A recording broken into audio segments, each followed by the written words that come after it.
मेरे सरों पर शफकत भरी निगाह से देखने वाला कोई नहीं है, मुझे बेटा कहने वाला कोई नहीं है, और मैं रो इस वजह से रहा हूँ। आज जो सामने बच्चे खेल रहे हैं, आज ईद का दिन है, आज खुशियों का दिन है, सामने बच्चे खेल रहे हैं, कूद रहे हैं और नया लिबास में मलबूस हैं, इतर लगाए हैं, खुशबू लगाए हैं। काश कि मेरे माँ बाप भी होते तो मुझे भी नहलाते, धुलाते, इतर लगाते और कांधे पे बैठा के ईदगाह की तरफ लेकर आते। मुझे रोना इस बात पे आ रहा है, लोग गुजरते गए और पूछते गए। अचानक उसी रास्ते से मदीने वाले मुस्तफ़ा की गुजर हो गई। मेरे आका फरमाते हैं, बेटा क्यों रो रहा है? 8 साल का बच्चा जवाब देता है, या रसूलुल्लाह सल्लल्लाहु ताला अलैहि वसल्लम। वह बच्चा जवाब देता है, काश कि मेरे माँ बाप होते, मेरे सरों पर शफकत भरी निगाह से देखने वाला कोई नहीं है, मुझे माँ कहने वाला, मुझे अपना बेटा कहने वाला कोई नहीं है, और मुझे अफसोस होता है काश कि मेरे माँ बाप भी होते, मुझे भी नहलाते और धुलाते और नया लिबास पहनाकर ईदगाह की तरफ लेकर आते। काश कि मेरे माँ बाप होते। मैं रो इस वजह से रहा हूँ कि मेरे माँ बाप जिंदा नहीं है। मेरे आका करीम सल्लल्लाहु ताला अलैहि वसल्लम उस 8 साल के बच्चे को लेते हैं और अपने घर जाते हैं, और घर जाने के बाद आप नहलाते हैं, धुलाते हैं और नया लिबास पहनाने के बाद मेरे आका उस 8 साल के बच्चे को कांधे पे बैठाकर आप ईदगाह की तरफ लेकर आते हैं और मेरे आका फरमाते हैं, ए बेटा ये बताओ, तू कहता है कि मेरी माँ नहीं है, तू कहता है कि मेरा बाप नहीं है, अगर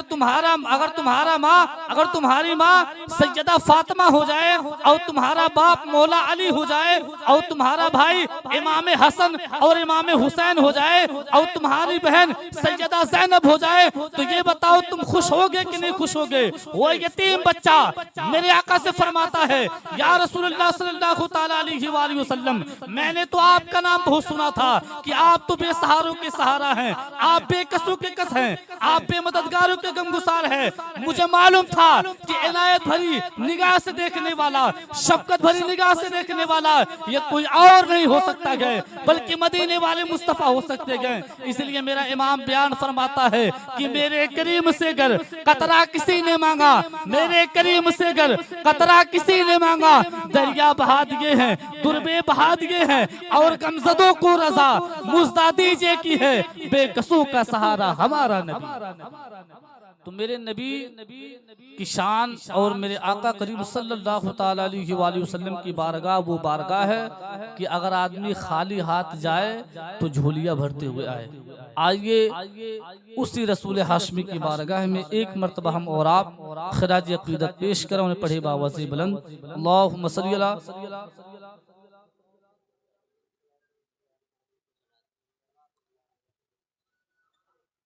एक मरतबा बावज़ दुरूद पाक पढ़ें, अल्लाहुम्मा सल्ली अला सय्यिदिना शफीना हबीबना मौलाना मुहम्मद बारिक वसल्लम, सलातो वस्सलामु अलैका या सल्लल्लाहु ताला अलैहि वसल्लम।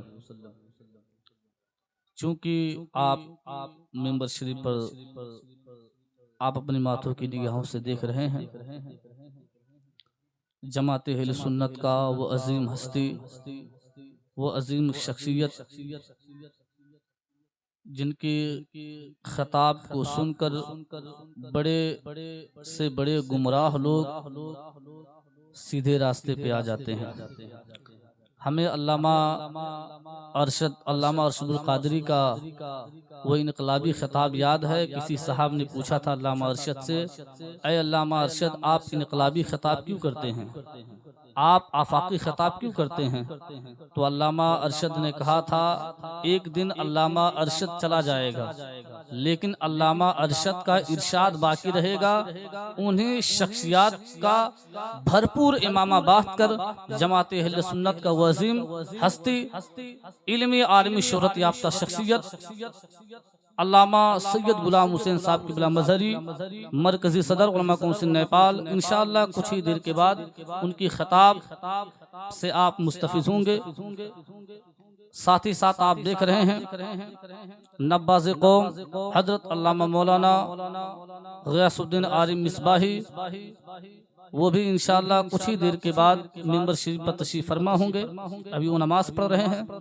आप हमारे दहने जानिब देख रहे हैं, आज ज़िला रुपंदेही में जो भी दीनो सुन्नियत मज़हब मिल्लत का काम हो रहा है, उसकी सरपरस्ती फरमाने वाली ज़ात मुहसिन कौम मिल्लत हज़रत अल्लामा मौलाना अकबर अली फैज़ी ज़िले इंचार्ज उलमा कौंसिल नेपाल वो तशरीफ फरमा है। आप इसी मिंबर शरीफ पर देख रहे हैं, एक बहुत ही मुतहद्दिक फ़ाल आलिम दीन, बहुत ही मुखलिस और मिलनसार आलिम दीन, मुहिब गरामी यक़द हज़रत अल्लामा मौलाना आफ्ताब साहब की बुला अलीमी रुकन उलमा कौंसिल नेपाल वो भी तशरीफ फरमा है। मुझसे पेशतर आपने सना खान मुस्तफ़ा हाफिज़ कारी अदनान अहमद साहब की बुला से आपने बहुत ही उम्दा नात मकबूल सल्लल्लाहु तआला अलैहि वसल्लम समात की। उसके बाद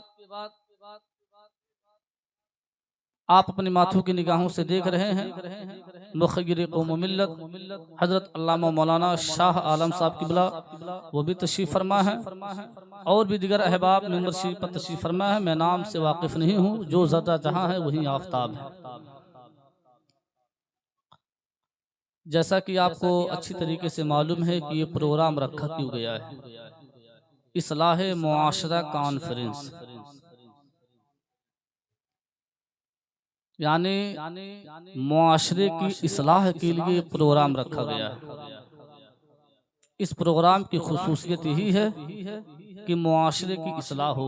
अभी हम लोग कुछ दिन पहले तबलीगी दौरा आपके गांव में हम लोगों ने किया। उलमा कौंसिल नेपाल की चंद खुसूसी अफराद आपके गांव में तशरीफ़ लाए थे, दीन की दावत, नमाज की दावत हम लोग दिए थे, और वाकई तकरीबन 60% लोग बहुत मुतासिर भी हुए थे। बहुत इनकलाबी दौरा रहा हो। अल्लाह तबारक व तआला की बारगाह में दुआ है कि नौडिहवा के मुसलमानों को अल्लाह तबारक व तआला मज़ीद उरूज़ व इर्तिक़ा के मनाज़िल को तय करने की तौफ़ीक़ अता फ़रमाए। देखिए, वो कौम कभी भी सुरखरू हो ही नहीं सकती है जो कौम अपनी तारीख़ भुला दे। वो कौम कभी भी कामयाब हो ही नहीं सकती है जो कौम अपनी हिस्ट्री, अपनी तारीख़ भुला दे। अल्लामा इकबाल ने 200-300 साल पहले कहा था, न सबलोगे तो मिट जाओगे ए हिंदी मुसलमानों, तुम्हारी दास्ता तक न होगी दास्तानों। ये बहुत बड़ी बात अल्लामा इकबाल ने कही थी। न सबलोगे तो मिट जाओगे ए हिंदी, ए सुन्नी मुसलमानों, तुम्हारी दास्तां तक न होगी दास्तानों में। याद रखें, आज ये उम्मत मुसलमा जो ज़िल्लत और रुसवाई का सामना कर रहा है, आज ये उम्मत मुसलमा जो जगह जगह मुसीबतों का सामना कर रहा है, मसाइब व आलाम में मुब्तला है, उसकी वाहिद वजह ये है कि मोहम्मद से वफा, तूने तो हम तेरे हैं, ये जहाँ चीज़ क्या लोहो कलम तेरे हैं। याद रखें, काश कि हम खुदा के फरामीन के मुताबिक अपनी ज़िंदगी गुजार ली होती, काश कि हम नबी के कौल के मुताबिक, नबी के फरामीन के मुताबिक अगर हम अपनी ज़िंदगी को गुजार लिए होते तो आज हम ज़िल्लत और रुसवाई का सामना नहीं करते हैं। मुझे अफसोस होता है आप लोगों को देखकर, वाकई लायक मुबारकबाद हैं यहाँ के नौडिहवा के वह लोग जिन्होंने इस प्रोग्राम को मुनक्किद किया। मैं उनको मुबारकबाद पेश करना चाहता हूँ कि आप लोगों ने बहुत ही मेहनत और लगन से आप लोगों ने इस कार्यक्रम को करवाया। अल्लाह तबारक व तआला की बारगाह में दुआ है, मौला आपकी हिम्मत में मज़ीद इजाफा फरमाए। मैं 4 चीज़ें बताकर मैं अपनी जगह ले रहा हूँ।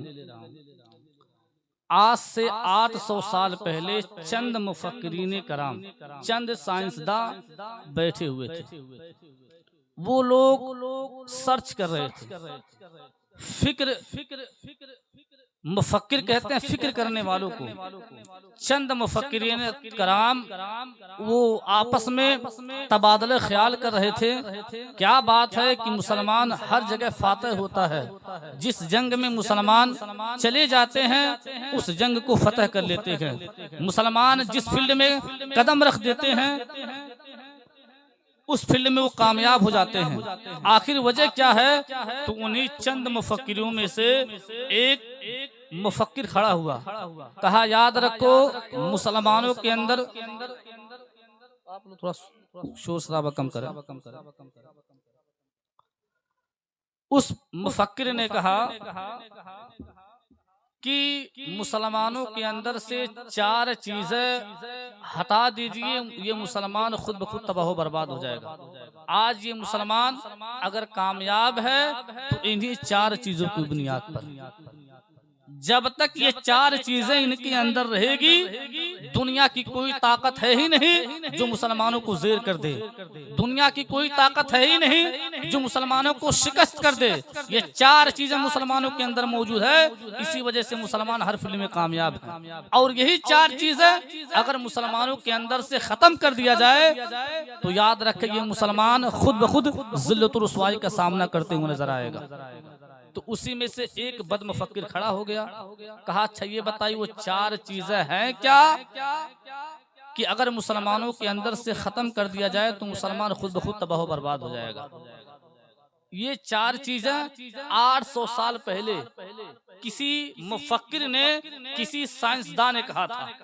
आप अपने गिरहबान में झांक कर देखें, आप अपने दिलो दिमाग से सोचें, आप अपने माथों की निगाहों से सोचें, आप फिक्र करें और तसव्वुर करें कि 800 साल पहले उस बदमुफक्किर ने जो जुमला कहा था, आज वह 4 चीजें वाकई सही है कि नहीं सही है।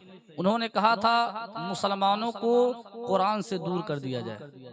जब ये मुसलमान कुरान पढ़ना बंद कर देगा, कुरान के फरामीन के मुताबिक अपनी जिंदगी गुजारना बंद कर देगा, तो याद रखें उसी वक्त मुसलमान ज़िल्लत और रुसवाई का सामना करेगा। आप ये बताइए तकरीबन 40% लोग इसमें मौजूद हैं। अफसोस होता है मुझे कि आज मदरसे में जो बच्चे पढ़ रहे हैं वो गरीब घर के बच्चे पढ़ रहे हैं। सरमायादार के बच्चे इंग्लिश मीडियम में, कॉलेज में, यूनिवर्सिटी में पढ़ रहे हैं। गरीब बच्चे मदरसे में पढ़ते हैं। काश कि सरमायादार के बच्चे मदरसे में पढ़ते तो मुआशरे में एक अलग ही इनकलाब होता। इतने लोग मौजूद हैं, आप लोग बताइए क्या आप 5 वक्त की नमाज पढ़ते हैं? बताइए, इतना मजमा है, आप लोग बताए 5 वक्त की नमाज पढ़ते हैं? कोई नहीं पढ़ता है। जब बताइए 5 वक्त की नमाज आप नहीं पढ़ते हैं तो बताइए फजर की नमाज पढ़ने के बाद आप कुरान शरीफ क्या पढ़ते होंगे? मेरे आका फरमाते हैं कि जो इंसान फजर की नमाज पढ़ने के बाद एक सफ़ा कुरान शरीफ की तलावत कर ले तो दिन भर में जो काम बिगड़ने वाला होगा अल्लाह कुरान की बरकत से वो काम बना देगा। बताइए आज कुरान शरीफ हम कब खोलते हैं? जब किसी के यहाँ तीजा होता है।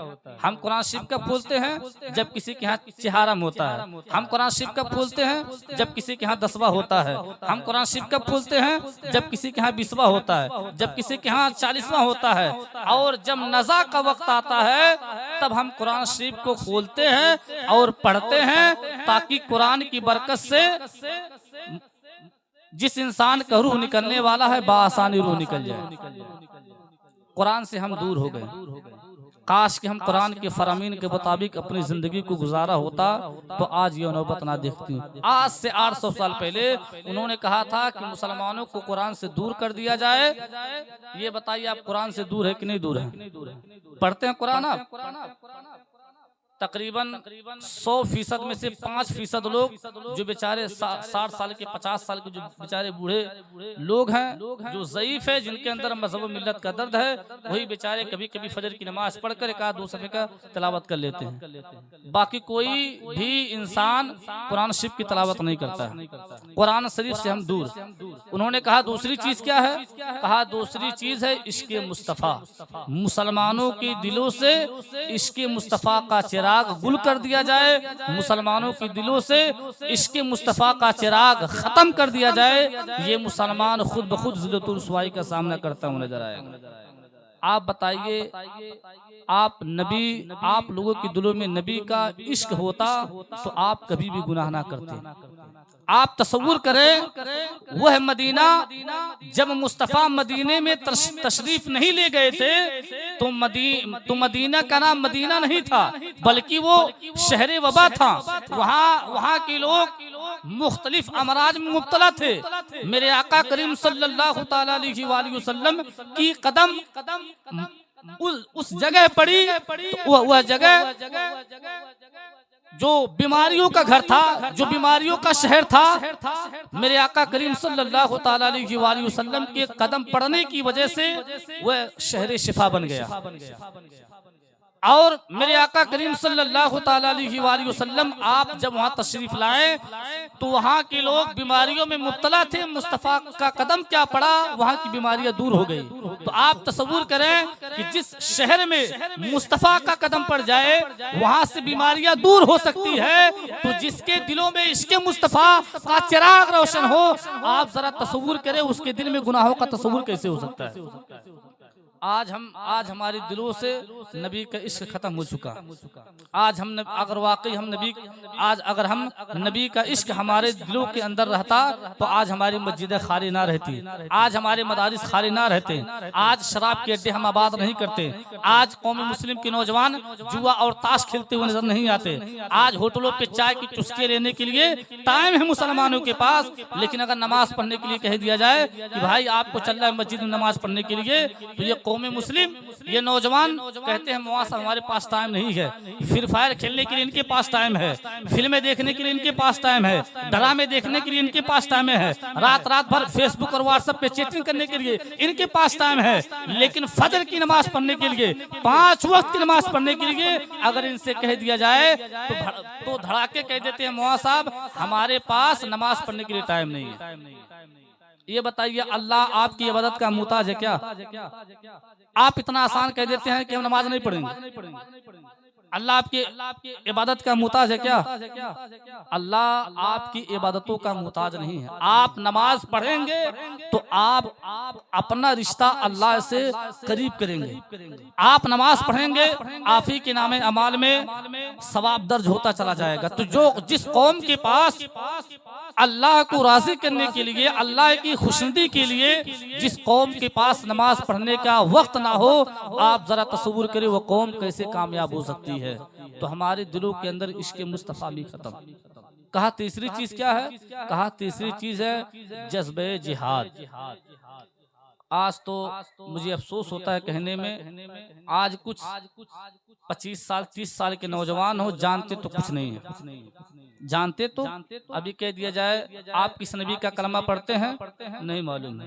किस इमाम की तकलीद करते हैं, नहीं मालूम है। फराइज नमाज क्या है, नहीं मालूम है। इस्लाम की बुनियाद किन चीजों पर है, नहीं मालूम। जानते कुछ नहीं है। और अगर कोई आलिम इनको शरीयत की बात बताता है, कुरान की बात बताता है, तो ये नौजवान बेबाक होकर कह देता है मौला साहब आप ही लोग शरीयत बनाते हैं और आप ही लोग शरीयत बिगाड़ते हैं। शरीयत किसी के बाप की है क्या? याद रखें हदीस पाक है, मेरे आका करीम सल्लल्लाहु ताला अलैहि वसल्लम इरशाद फरमाते हैं कि जो झूठी हदीस बयान करता है वह जन्नत के खुशबू से महरूम हो जाएगा। आज ये नौजवान बेबाक होकर कह देता है कि मौला साहब आप लोग हमको मसला मत बताएं, आप लोगों से ज्यादा हम जानते हैं, आप कुछ नहीं जानते हैं। बताइए 8 साल 12 साल 15 साल मदरसे में हम लोग पढ़े, आपको समझाते हैं और समझाते इसलिए हैं ताकि आपकी आखिरत बर्बाद ना होने पाए। हम लोग आपको समझाते इसलिए हैं। तबलीगी दौरा क्यों किया जा रखा है? आज ये उलमा कौंसिल नेपाल की टीम आज जो पूरे जिले में जितने गाँव है हर गाँव का दौरा क्यों कर रही है? इसलिए दौरा कर रही है ताकि मुआशरे में जो बुराइयां फैली है उन बुराइयों को जड़ से खत्म कर दिया जाए। यही काम उलमा कौंसिल नेपाल कर रही है। और आप उलमा कौंसिल नेपाल का साथ देने की बजाय आज तंजीम व तहरीक की बुराइयां करते हुए लोग नजर आते हैं, उलमा की बुराइयां करते हुए लोग नजर आते हैं। तो जज्बे जिहाद का मतलब ये होता है, आज एक कप चाप, अभी मैं गया एक जगह बैठा हुआ था अपने गांव के चौराहे पे, अपने ही डिपार्ट का आदमी मुसलमान ने कहा कि अरे कुरान शरीफ मौलाना साहब लोग जो है जो मसला चाहते वो मसला बयान कर देते हैं और ये समझते हैं कि शरीयत और कुरान के बाप की है। और जिस नबी का लोग कलमा पढ़ते हैं, गैर मुस्लिम बैठा हुआ था, गैर मुस्लिम ने नबी की शान में बहुत सारी गुस्ताखाना जुमला इस्तेमाल किया। वहीं तकरीबन 8 से 10 मुसलमान बैठे हुए थे, खामोशी इख्तियार करके सुन रहे थे। आपके सामने अगर नबी की शान में गुस्ताखी हो, अगर मुसलमान खामोश हो गया, उसी का नाम है जज्बे जिहाद। आपको मालूम है एक मुकदमा मेरे आका की बारगाह में आया था और एक सहाबी रसूल मेरे आका करीम सल्लल्लाहु ताला अलैहि वसल्लम को उंगली दिखा दिखा के आप अपना मुकदमा बयान कर रहे थे। उमर फारूक आजम गए कमरे के अंदर, तलवार निकाला, उंगली को काट दिया। कहा तेरी ये मजाल कि तू नबी की शान में गुस्ताखी कर रहा है, तेरी ये मजाल कि तू नबी के सामने, सरवरे कौनैन के सामने तू उंगली दिखा दिखा के बात कर रहा है। तो सहाबा और खुलफाए राशिदीन आदना से भी गुस्ताखी अगर कोई नबी की शान में कर देता था तो वह लोग बर्दाश्त नहीं करते थे। आज एक कौम मुस्लिम नबी का कलमा पढ़ने वाला, नबी से अकीदत रखने वाला, नबी से मोहब्बत करने वाला, अगर इसके सामने नबी की शान में गुस्ताखी की जाती है तो ये इंसान खामोशी का मुजाहरा करता है। अगर किसी अभी कुछ दिन पहले एक साहब इसी नेपाल की सरजमीन पर नबी की शान में गुस्ताखी किए थे।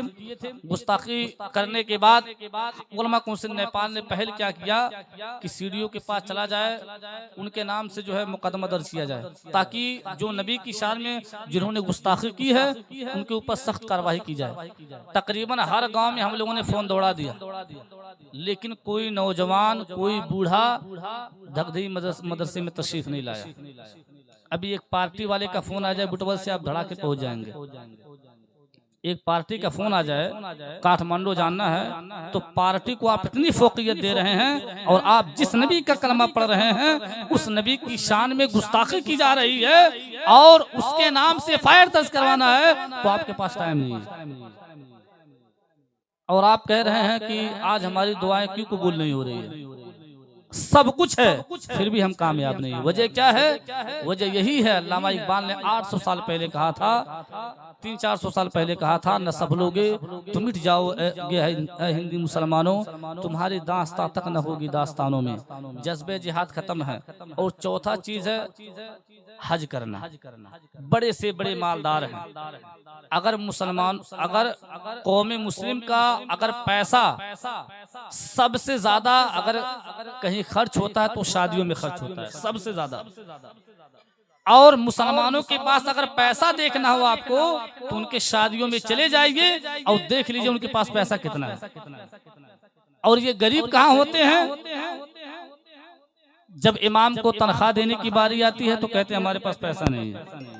मस्जिद बनवाने के लिए अगर चंदा किया जाए, पैसा मांगा जाए तो मुआवजा पैसा नहीं है। मस्जिद के लिए पैसा नहीं है, इमाम को तनख्वाह देने के लिए आपके पास पैसा नहीं है। लेकिन शादी ब्याह में आपको, शादी ब्याह में फजूल खर्ची करने के लिए आपके पास टाइम है। यही रानी गांव से बारात गया था बजदलिया में, उलमा बैठे हुए थे, मुअक्बर साहब भी गालिबन मौजूद थे, मुआफ्ताब साहब की उलमा कौंसिल नेपाल की टीम मौजूद है। तकरीबन 6 से 8 लाख रुपया उन्होंने डेकोरेशन में खर्च कर दिया था। कितना लाख खर्च कर दिया था? 6 से 8 लाख रुपया, 6 या 8 लाख रुपया उन्होंने डेकोरेशन में खर्च कर दिया था। आप बताइए 8 लाख में 2 गरीब बच्चों की शादी हो जाएगी नहीं हो जाएगी? हो जाएगी नहीं हो जाएगी?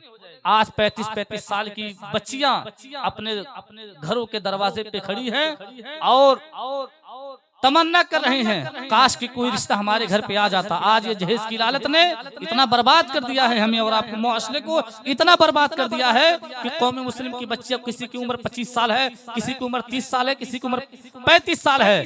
बाप से पूछा जाता है कि आपकी बेटी की उम्र 35 साल क्यों है, 30 साल क्यों है, आप अपने बेटी का रिश्ता क्यों नहीं कर देते हैं? तो बाप यही जवाब देता है, मौआ साहब रिक्शा चलाने वाला आदमी 5 लाख दहेज दे पाएगा क्या?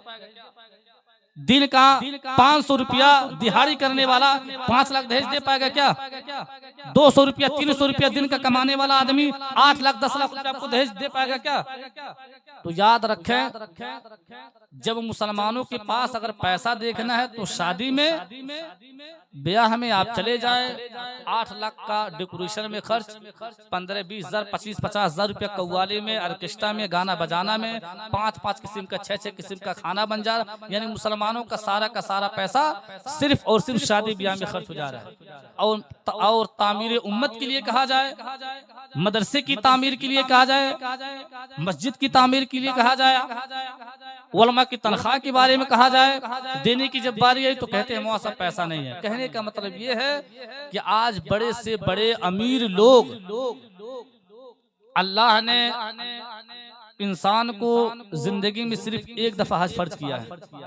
बहुत सारे लोग ऐसे हैं दुनिया में, बहुत अमीर हैं, लेकिन अल्लाह तबारक व तआला उन्हें तौफीक नहीं देता है कि वह बैतुल्लाह शरीफ की ज़ियारत कर लें, रोज़े मुस्तफ़ा की ज़ियारत कर लें। अमीर तो हैं, सब कुछ अल्लाह ने आपको इतनी इस्तिताअत दी है कि आप हज करने के लिए जा सकते हैं, लेकिन हज कहाँ से करें?